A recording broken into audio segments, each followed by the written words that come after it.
சபரிமலையில் ஐயப்ப பக்தர்களின் கூட்டத்தை கட்டுப்படுத்தும் நடவடிக்கையாக நிலக்கல் மற்றும் ஏரிமலையில் செயல்பட்டு வரும் நேரடி முன்பதிவு மையத்தில் வழங்கப்பட்டு வந்த அனுமதி சீட்டின் எண்ணிக்கை குறைக்கப்பட்டுள்ளது.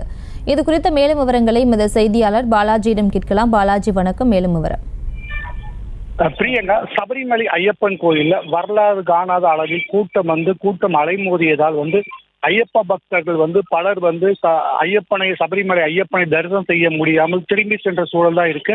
கூட்டத்தை கட்டுப்படுத்த முடியவில்லை என்றால் பல்வேறு போராட்டங்களில் ஐயப்ப பக்தர்கள் ஈடுபட்டு வந்த நிலையில இந்த விவகாரத்தை கேரள அரசு சீரியஸாக பார்த்தது. இதன் அடிப்படையில கேரளா முதல்வர் ஒரு ஆலோசனை கூட்டம் நடத்தி கூட்டத்தை முடிவின்படி பார்த்தோம்னா கூட்டத்தை கட்டுப்படுத்த பல்வேறு நடவடிக்கைகளை எடுக்குமாறு கேரளா தேவஸ்வம் போர்டு அமைச்சர் ராதாகிருஷ்ணனுக்கு உத்தரவிட்டார்.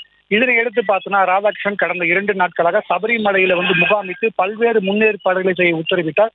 அதாவது நிலக்கல்லில் இருந்து பம்பைக்கு செல்ல பேருந்துகள் அதிக அளவில் தற்போது இயக்கப்பட்டு வருகின்றன. மேலும் பார்த்தோன்னா பேருந்துகள் ஒரு பேருந்து இயக்கும் போது பார்த்தோன்னா 20 நிமிஷம் அரை மணி நேரம் காத்திருக்க வேண்டிய சூழல் இருந்துச்சு. தற்போது அந்த சூழல் மாற்றப்பட்டு பக்தர்கள் வந்த உடனே உடனடியாக பேருந்து இயக்கம் செய்யப்பட்டிருக்கிறது. மேலும் பார்த்தோன்னா பக்தர்களை பம்பையில அரை மணி நேரம் காக்க வைக்கக்கூடிய சூழல் இருந்ததை அடுத்து தற்போது சூழல் முற்றிலுமாக நீக்கப்பட்டு பக்தர்கள் பம்பையில் இருந்து நேரடியாக சபரிமலைக்கு எந்தவித காத்திருப்பும் இல்லாமல் செல்வதற்கான நடவடிக்கைகள் மேற்கொள்ளப்பட்டு வருகிறது. மேலும் பார்த்தோன்னா தரிசனம் முடித்து நெய்யபிஷேகம் செய்த பக்தர்கள் சபரிமலையில தங்கியிருந்தனர்.